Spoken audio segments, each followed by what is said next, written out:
Assalamualaikum warahmatullahi wabarakatuh. Halo teman-teman semua, ketemu lagi dengan saya di channel kita, Langit Novaska. Jangan lupa untuk komen, like, and subscribe. Baiklah teman-teman semua, di kesempatan kali ini kita akan membahas tentang pendekatan intertekstual pada cerita Revan dan Reina. Cerita ini disajikan dalam bentuk novel dan film. Kita akan menelaahnya satu persatu. Ikutin terus ya. Revan dan Reina. Untuk yang pertama, di novel diceritakan bahwa Revan menjemput Hardix ke rumah Reina, namun Reina sedang ada acara undangan. Bagian itu tidak terdapat di dalam film. Di novel diceritakan bahwa Revan dan Reina yang pergi ke restoran ayam kremes dengan mengendarai sepeda. Bagian itu tidak terdapat di dalam film. Di film terdapat bagian yang sama di dalam novel. Namun ada dialog yang ditambahkan di dalam film, yaitu mana ada raja beli es serut, sementara pada film terdapat tambahan dialog, yakni baru ini saya ngeliat raja minumnya es serut, biasanya es susu pakai es neng. Di novel, Revan dan Reina pergi ke sebuah resto sehabis Reina pulang dari acara, sementara pada film, mereka mengunjungi resto itu ketika setelah berolahraga.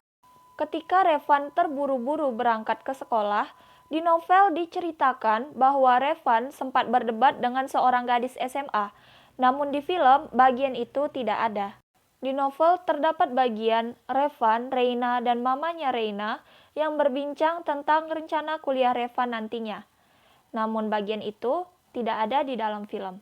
Di novel terdapat bagian Revan yang menunjukkan hasil ujian matematikanya kepada Reina, namun bagian itu tidak terdapat di dalam film. Di novel diceritakan bahwa Revan dan Reina menghadiri acara resepsi pernikahan sepupu laki-laki Reina yang paling tua dari pihak ibunya di sebuah gedung hotel, tapi bagian itu tidak terdapat di dalam film.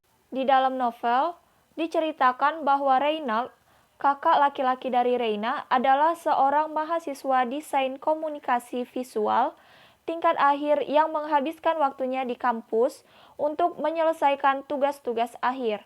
Namun di dalam film, tidak terlalu dibahas tentang sosok Reynald. Di dalam novel, diceritakan bahwa Revan pergi ke sebuah gerai fast food yang terletak di seberang tempat bimbingan belajarnya. Dia hanya pergi sendiri dikarenakan Reina yang sibuk dengan urusannya. Di film, bagian ini tidak diceritakan. Di novel diceritakan bahwa Angga, temannya Revan, membangunkannya yang tertidur di UKS.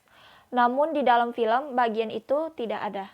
Di novel, ada bagian Reina melihat Tante Ajeng, yakni ibu dari Revan, sudah mengenakan pakaian rapi karena ingin pergi reuni. Mereka sempat mengobrol. Bagian ini tidak terdapat di dalam film. Di novel diceritakan bahwa Revan meminta kesediaan temannya yang bernama Angga untuk menemaninya menghadiri pesta ulang tahun. Sementara di film, Revan langsung mengajak Reina, pacarnya, untuk menemaninya menghadiri pesta ulang tahun Dira. Di novel terdapat bagian Reina membaca surat dari Fabian yang diberikan langsung oleh Revan. Di film tidak dibahas tentang surat itu. Di novel diceritakan sampai Revan bekerja menjadi kopilot, sementara di film hanya diceritakan sampai Revan menduduki bangku SMA. Terdapat nilai tersurat dari cerita Revan dan Reina, yakni terdapat pada dialog, ada hukum yang mutlak tapi tak tertulis. Contohnya adalah hubungan pacaran dan persahabatan. Kan gak ada tuh hukumnya untuk gak menyakiti satu sama lain. Tapi orang-orang tahu untuk tidak menyakiti perasaan orang lain. Dan itu tidak tertulis. Novel yang dijadikan film ini tentu memiliki kelebihan dan kekurangannya. Berikut akan kita bahas. Kelebihannya ialah tentu para penikmat karya ini bisa mengetahui kejadian di dalam cerita dalam waktu yang sebentar. Kira-kira sekitar 1 jam lebih. Karena di dalam film sudah terangkum dan sudah disusun ceritanya sebaik mungkin.